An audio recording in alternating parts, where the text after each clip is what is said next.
Nah, ini mungkin nanti kita bisa ngobrol-ngobrol lagi ya dengan narasumber kita. Mungkin udah tersambung kali ya sama Sudah. Prof Budi ya? Prof Budi, sekretaris utama dari Kemenduk Bangga BKKBN. Oke. Halo, selamat sore, Selamat Prof. sore, Prof Budi. Ya. Selamat sore teman-teman. Wah, ini Terima kasih Prof sudah hadir. bergabung di Zoom bersama kami. Ya. Nah, ini Sama-sama, terima kasih di kesempatannya. ini kami lagi membahas tentang ini ya, Prof, tentang kasus Tentang KS di FAUI ini, Prof. FAUI, Prof. Kalau dari Prof sendiri punya pandangan apa nih Prof atas kasus ini Prof sebenarnya Prof? Oke, kalau kami di Kemenduk Bangga BKKBN itu melihat bahwa persoalan candaan seksual ini walaupun di ruang privat itu merupakan satu hal yang sebenarnya kompleks ya. Bisa kita lihat secara multidimensional.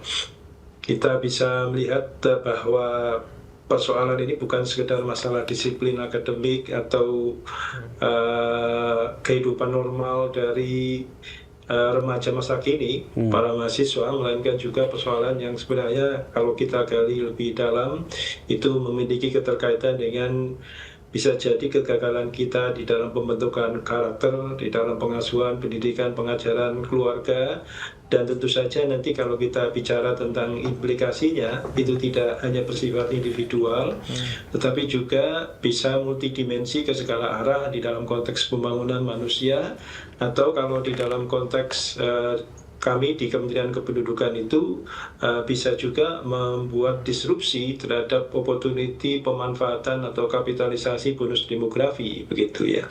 Karena bagaimanapun kalau di dalam satu tata kelola sosial itu ada sesuatu yang menyimpang, walaupun lagi-lagi ini di dalam ranah private seperti dalam grup chat yang hanya terdiri dari para pelaku saja misalnya, tetapi itu sebenarnya merefleksikan tentang apa yang ada di dalam masyarakat kita, norma-norma sosial atau tradisi kebiasaan yang mereka anggap itu sebagai sesuatu yang wajar. Nah, sehingga di dalam hal ini kami tentu juga prihatin dan ingin agar semua pihak itu ikut mengkaji dan juga melakukan pendalaman analisis lebih lanjut agar hal yang seperti itu jangan sampai menjadi kebiasaan dan terus terjadi di berbagai macam tempat ya. Itu kita juga melihat tidak hanya di UI, di kampus-kampus lain saya kira itu para mahasiswa remaja kita mulai terbiasa pada diksi, pada pilihan-pilihan kata yang sebenarnya tidak bisa dianggap sebagai satu kewajaran di dalam konteks hubungan antar manusia atau hubungan yang memiliki perspektif berkaitan dengan seksualitas, begitu. Iya, Prof. Ini kalau misalnya kita mengacu dari data UN Women, sekitar 20-25% perempuan di kampus mengalami KS.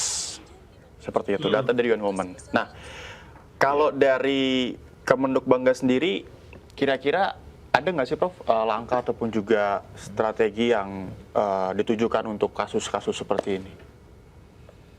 Kalau di dalam kita sesuai dengan mandat yang kita miliki, tentu perspektifnya adalah pembangunan keluarga dan kependudukan. Jadi pembangunan keluarga sendiri itu memiliki konteks yang berkaitan juga dengan hal kesehatan reproduksi, dan di antara kesehatan reproduksi itu tentu adalah memiliki keterkaitan dengan kekerasan seksual atau juga pelecehan seksual dalam beberapa manifestasinya ya. Sehingga kalau kami di Kemenduk Bangga memiliki berbagai macam program kebijakan dan juga pendekatan yang bisa dipakai untuk memperkuat pencegahan, paling tidak ya, pencegahan terhadap kasus-kasus seperti itu. Jadi misalnya kalau di kami itu memiliki program namanya Pusat Informasi dan Konseling Remaja. Nah, mahasiswa sendiri itu sebenarnya kalau kita posisikan di dalam struktur kependudukan itu kan remaja di fase akhir sebelum mereka itu sepenuhnya menjadi orang yang dewasa ya. Nah, sehingga di dalam konteks ini memang kita perlu untuk mendidik mereka. Orang tua juga masih memiliki kewajiban untuk mengawal mereka sampai betul-betul menjadi manusia yang dewasa. Dan di dalam program Big R kami menyinggung persoalan-persoalan seperti ini, bahwa misalnya kita harus melihat perempuan itu bukan sebagai objek seksualitas, menjadi sarana atau dipandang sebagai objek untuk kesenangan saja, tetapi mereka ini juga manusia utuh yang memiliki harga diri, memiliki satu kehormatan yang perlu diaktualisasikan, tidak hanya dipandang pada sisi kepentingan laki-laki misalnya begitu. Nah, di dalam PIK-R ini kita mencoba untuk mendiskusikan itu secara rasional kepada para peserta di dalam berbagai macam forum, pendekatan dan pelatihan, dan bisa menciptakan suasana yang aman dan nyaman di dalam melihat berbagai kompleksitas hubungan korelatif yang berkaitan dengan seksualitas begitu. Prof, izin Tetapi, Prof. Yang ini kan masalah konseling ya, konseling, dan ini kan kebanyakan masyarakat itu dalam kasus ini tidak mengira bahwa kasus ini akan dalam tanda kutip dipermasalahkan, karena posisinya masih dalam ruang privat. Kalau mereka sebut adalah ruang privat, itu adalah grup chat di internal mereka sendiri, Prof. Nah, ini kan di sisi lain para pelaku juga kita dengan asas praduga tak bersalah ya, mereka mengatakan bahwa ya ini mereka di internal mereka tidak sampai kemana-mana, posisinya mereka hanya dalam tanda kutip bercanda, tapi ya memang akhirnya memang ya bagaimanapun juga itu tetap disalahkan gitu kan. Nah, di sisi lain si pelaku ini mungkin nggak nyadar kalau dia salah gitu loh, Prof. Posisinya kan gitu kan ya? Ya, kalau di dalam konteks kesehatan reproduksi itu disebut sebagai objektifikasi seksual, yaitu tetap ya itu ya. Betul, satu fenomena yang memandang bahwa seksual itu sebagai hiburan. Jadi itu walaupun itu sifatnya bercandaan sebagai hiburan dalam tanda kutip, tapi ya itu hiburan yang sebenarnya tidak sehat, bukan merupakan satu cara pandang seks atau cara pandang lawan jenis di dalam konteks reproduksi dan kesetaraan. Sehingga itu di dalam konteks KPKR, kesehatan reproduksi dan keluarga, itu merupakan suatu penyimpangan yang sangat berbahaya dan juga merugikan.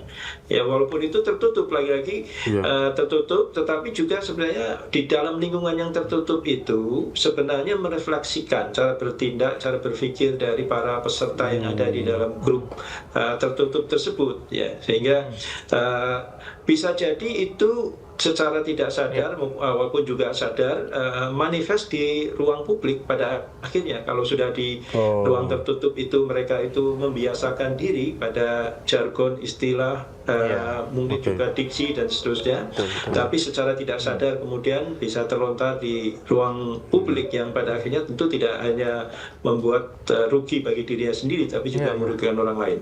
Jadi kekhawatiran akan adanya imbas dari manifest tadi yang dibilang Prof ya, akan bertindak lebih jauh lagi itu ada ya, Prof, ya, Prof?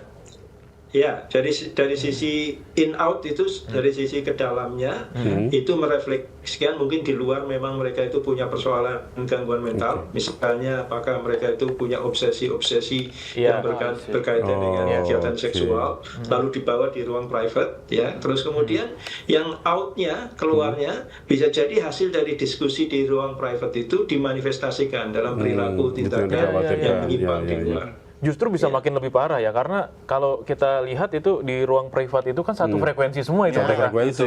Iya kan? Jadi ketika udah satu frekuensi, mereka melakukan lebih jauh lagi, dia merasa ada yang mendukung gitu ya, Prof, ya, kurang lebih ya. Betul. Kalau kita misalnya paralelkan cara pikir kita itu, misalnya para ilmuwan itu kan biasanya juga mereka itu membawa satu standar perilaku di ruang publik dan private itu secara paralel.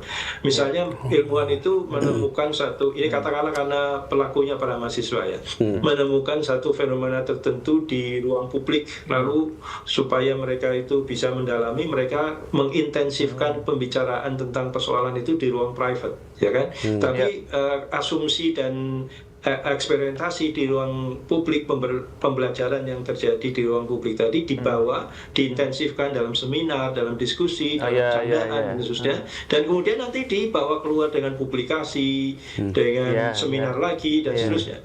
Nah, begitu juga dengan persoalan seperti candaan seksual ini, di luar mereka mungkin melakukan profiling, ya kan, si A, si B seperti apa, lalu dibawa di ruang private, dibicarakan dengan temennya dan diperdalam di situ, dipanjang lebarkan, dan setelah itu pasti ke bawah juga dalam mindset berikutnya mereka akan mencari itu profiling yang lain. Bisa tanpa sadar seperti itu ya, Prof, ya? Bisa tahu-tahu ngomongin gitu ya? Betul. Wah, gawat juga. Oke, Prof, ini terkait kita beralih dari sudut pandang korban. Soal chat ini, KS soal chat ini kan juga mungkin banyak publik yang tadi yang Mas Teguh bilang bahwa kita atau pelaku itu nggak sadar bahwa itu telah melakukan KS gitu kan. Iya, betul. Dan kita juga kalau misalkan sekarang di kereta komuter lain itu sudah ada KS ini adalah salah satunya dengan visual, dengan kita melihat. Hanya sekedar melihat gitu ya? Iya. Jadi tolak ukur dikatakan KS ini tuh seperti apa dalam verbal dan visual ini gitu, Prof? Karena ini satu hal yang mungkin banyak orang yang belum tahu juga dan mereka nggak sadar melakukan seperti itu. Apakah tolak ukurnya hanya dari korban merasa tidak nyaman atau seperti apa, Prof? Iya, ini memang sulit. Ini bahayanya kalau kita misalnya mentradisikan candaan yang berkaitan dengan seksualitas itu dalam batas-batas tertentu diafirmasi atau ditoleransi. Makanya kami juga menyarankan sebaiknya harus ada zero tolerance. Karena di dalam konteks ini orang itu akan memiliki obsesi yang terus bertambah. Ya, nantinya misalnya tadinya hanya melihat, lalu melihat dengan sering, melihat dengan tatapan tertentu. Setelah itu termotivasi lagi tidak hanya melihat tapi juga nanti memegang dan sehingga bentuk KS itu sendiri tentu juga akan berkembang kalau kita mengikuti pada perkembangan nilai norma sosial dari yang tadinya sangat-sangat terbatas. Misalnya dulu kalau kita megang tangan lawan jenis tanpa izin itu bisa ditampar orang, ya kan. Zaman sekarang mungkin dianggap sebagai sebuah kebiasaan, bisa jadi ya kalau kita melakukan afirmasi terus menerus itu. Lalu termasuk juga tatapan tadi, tidak hanya dari sisi korban, tetapi juga dari sisi pelaku. Misalnya dia biasa melakukan itu, menatap dengan gaya atau cara tertentu, dibiarkan atau diafirmasi oleh yang ditatap atau juga oleh publik secara umum. Lalu kemudian dia melakukan progres yang lebih intens begitu ya. Nah, sehingga ini memang norma untuk menyatakan kalau sesuatu perbuatan itu sebagai satu pelecehan seksual atau kekerasan seksual dan seterusnya, ini memang tipis berdasarkan pada norma yang berkembang di tengah masyarakat. Nah, tentu saja pada saat sekarang yang namanya norma itu kan kita bisa mengacu pada berbagai macam tata nilai yang ada di berkembang di masyarakat kita. Apakah itu tata nilai berkaitan dengan agama, tata nilai berkaitan dengan adat istiadat ketimuran misalnya kalau di bangsa kita, atau juga di dunia akademik ya. Tentu kita bisa membuat satu parameter di mana garis batas yang harus tidak boleh dilanggar itu. Dan itu harus ada kesepakatan sebenarnya ya, Prof ya. Ya, saya kira begitu. Kalau di agama, terutama agama Islam itu kan memang dilarang tuh melihat lawan jenis dengan tatapan yang lebih dari sekian detik. Kata Ustaz itu gitu, tundukkan pandangan gitu ya, Prof ya.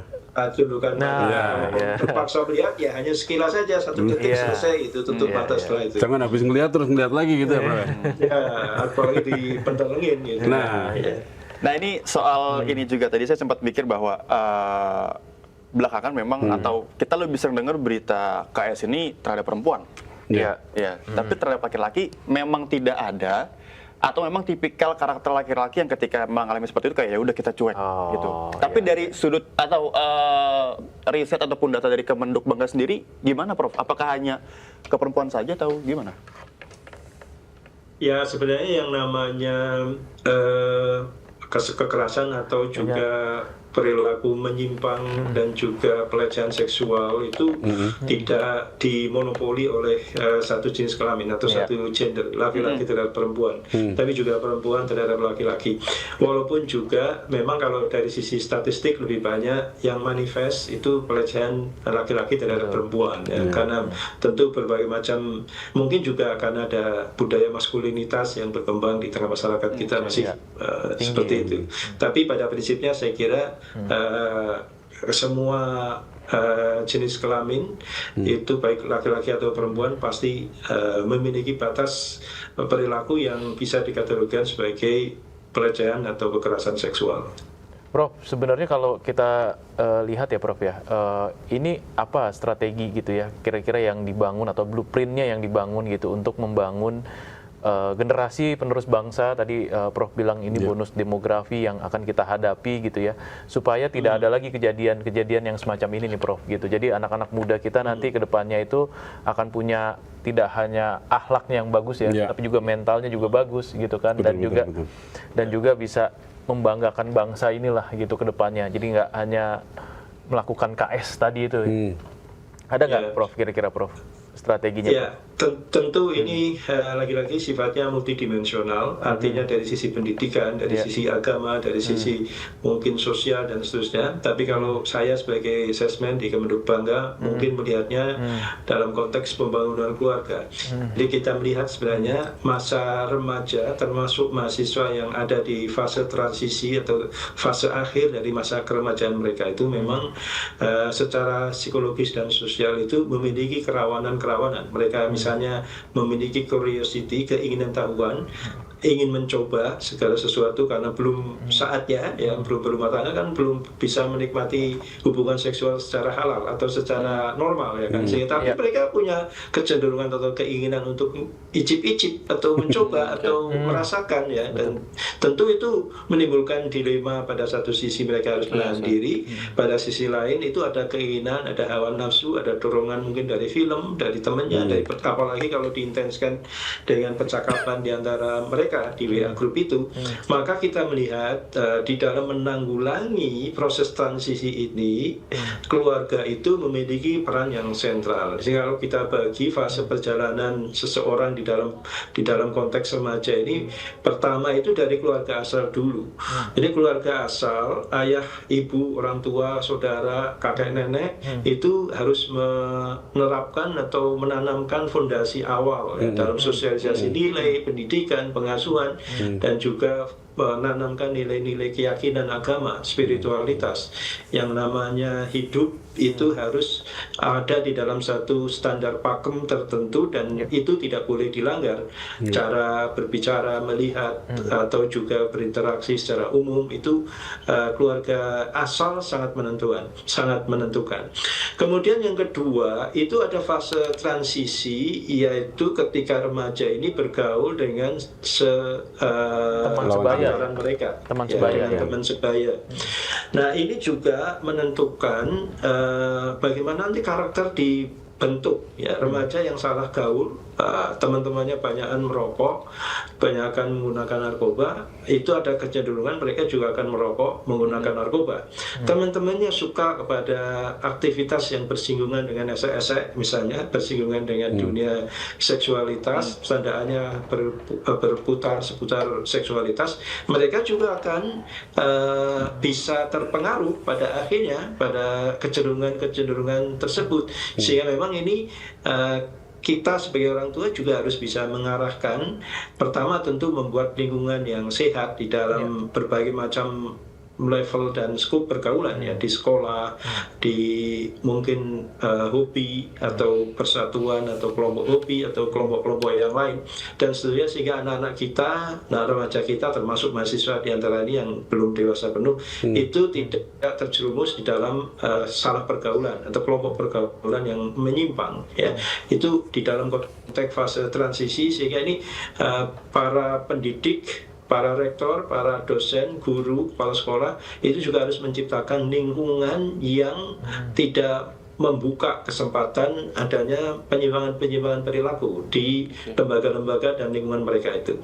Nah, kemudian yang ketiga itu adalah keluarga yang baru ketika mereka nanti melepas masa lajang, menikah, membentuk satu keluarga baru. Ini juga akan membuat satu karakter dan nilai sosialisasi yang baru. Jadi kalau mereka itu terbiasa pada masa remaja, pada satu pergaulan yang keliru, pada satu cara hubungan sosial yang keliru, menyimpang, dan terbiasa melakukan pelecehan misalnya, maka dikhawatirkan keluarga yang mereka bentuk yang baru itu juga akan terbawa pada tradisi-tradisi yang lama itu, atau bahkan bisa lebih parah begitu ya. Sehingga kualitas pengasuhan di masa depan mereka itu juga sangat ditentukan oleh trauma, pengalaman masa lalu, serta pola pikir yang dibentuk pada masa fase transisi di ketika mereka kuliah itu begitu. Iya. Artinya harus diputus rantai ini ya, Prof. Ya, saya kira secara komprehensif dari keluarga asal, para orang tua ini harus mengetahui bahwa anaknya terlibat di dalam kasus seperti itu, dan kemudian mencari tahu mengapa mereka itu perlu hiburan, yang hiburannya itu menyerempet pada candaan seksual, pada pelecehan seksual, dan kemudian mencari solusi supaya mereka tidak seperti itu lagi. Kira-kira bagaimana begitu? Nah, kalau dari Kemendikbud, mungkin dari Prof. Budi juga, singkat saja ya, Prof. Ya. Sanksi apa yang kira-kira pantas nih buat para terduga pelaku ini, Prof? Kalau kemarin kan memang tuntutannya ini bisa kemana-mana ini, bisa dibawa ke ranah pidana juga, bisa dibawa ke ranah dengan undang-undang ITE. Yang paling rendah kemarin sudah disampaikan oleh para korbannya, minta mereka di DO. Nah, tapi kan dari Kemendikbud punya pandangan lain mungkin ya. Seperti apa, Prof? Ya, karena ini domain ada di kampus TKP-nya, maka perguruan tinggi yang punya kewenangan teknis ya untuk melakukan penanganan, dan kalau misalnya itu nanti berujung pada sanksi, itu tentu ada di ranah Kementerian Dikti Saintek. Kami di Kemendikbud secara legal mungkin tidak berwenang untuk menentukan sanksi apa yang tepat, tapi mungkin kami hanya memberikan input saja apa itu, Bro? Prinsip. Jadi pada prinsipnya tentu saja yang tadi seperti kami kemukakan, harus ada satu environment yang dibentuk di lingkungan lembaga pendidikan untuk mencegah hal seperti itu terjadi. Nah, sehingga kemudian harus diciptakan juga mekanisme reward dan punishment, termasuk juga harus memberikan hukuman kepada para pelaku, walaupun bentuknya tentu saja mungkin bisa didiskusikan secara lebih mendalam ya.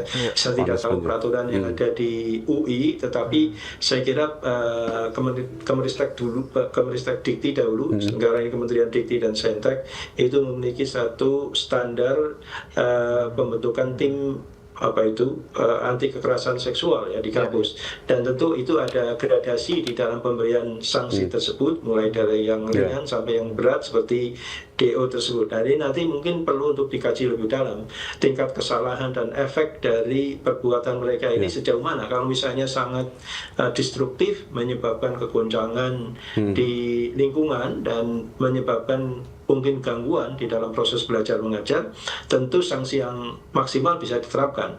Atau kalau misalnya dinilai bahwa kasus ini tidak terlalu signifikan dan mungkin efeknya tidak terlalu membuat goncangan, tidak mengganggu di dalam proses pencapaian ideal tujuan pendidikan, mungkin bisa tidak optimal DO misalnya. Nah, itu kan perlu pengkajian yang lebih harus dikaji dulu ya. Karena ini kan kasus ini tergolong baru ya. Apa namanya, KS digital dalam kondisi dalam ruang poin yang seperti ini, ya kan?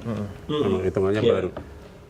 Jadi memang masih perlu didalami lagi ya, Prof ya. Betul. Iya.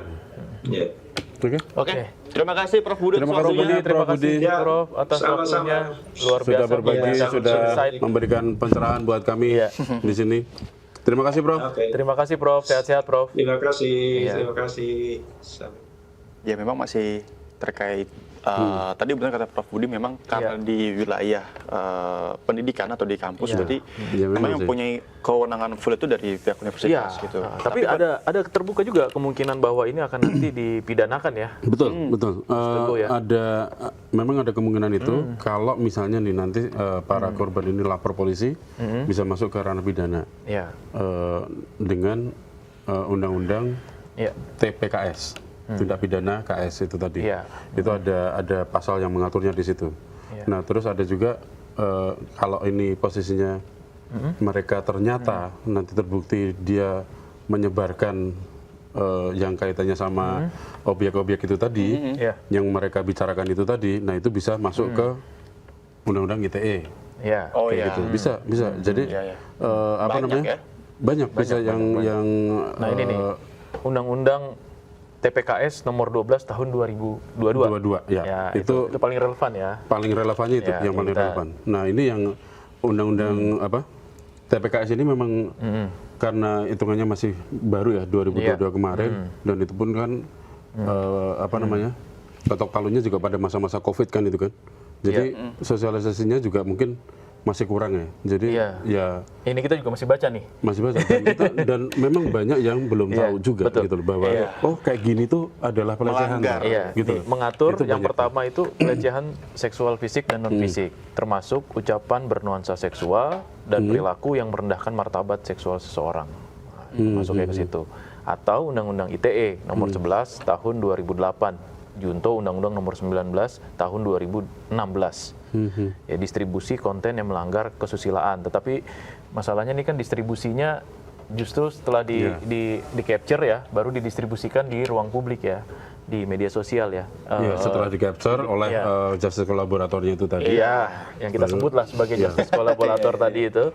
Makanya ini masih tarik ulur juga dari para pelaku, para terduga pelaku itu juga masih bertahan. Nah, kami posisinya gini gitu kan. Nah, sementara ini artinya potensi hukuman yang lebih berat ini bisa menjerat para pelaku. Masih ada potensi. Masih ada potensinya. Dan menurutku yang terpenting adalah buat kedepannya, karena ini kita sebutnya gray zone, jadi zona abu-abu soal seperti ini. Masih abu-abu karena posisi zona abu-abu. Banyak yang belum belum paham juga ya bahwa situ tuh ternyata sudah sampai ke situ gitu. Jadi menurutku harus ada bahwa langkah. Begitu itu ternyata sudah sampai ke situ. Perlu ada langkah yang atau aturan secara tertulis yang mengatakan bahwa tindakan ini tuh sudah masuk ke dalam ranah KS loh. Termasuk juga yang tadi visual gitu kan. Karena apakah memang karena dari korbannya nggak nyaman jadi gini, berarti pelaku nih gitu kan. Itu bisa juga karena kita nggak nyaman kan. Yang tatapan mata itu tadi iya kan, karena kita nggak nyaman. Tapi mungkin ada sebagian orang yang ketika dilihatin kayak ya udah biasa aja gitu kan. Ini akan terus panjang ya kasusnya ya, Mas. Kayaknya masih kita terus memantau. Belum ditutup juga kan sama UI-nya kan masih ada ini. Ya, dan kita harapkan nggak ada lagi lah kejadian-kejadian serupa tentang kasus-kasus kayak gini. Kita harapkan generasi muda Indonesia itu tetap berprestasi gitu kan, nggak ada hal yang negatif yang. Mas Novel. Dan kalaupun ini adalah fenomena gunung es, mudah-mudahan es yang di bawahnya itu udah cair lah. Itu dia. Udah hilang aja jadinya. Udah. Kita harus jangan putus lagi mata yang rantai kayak gini gitu ya. KS ini. Jangan lagi ada kejadian yang kayak gini.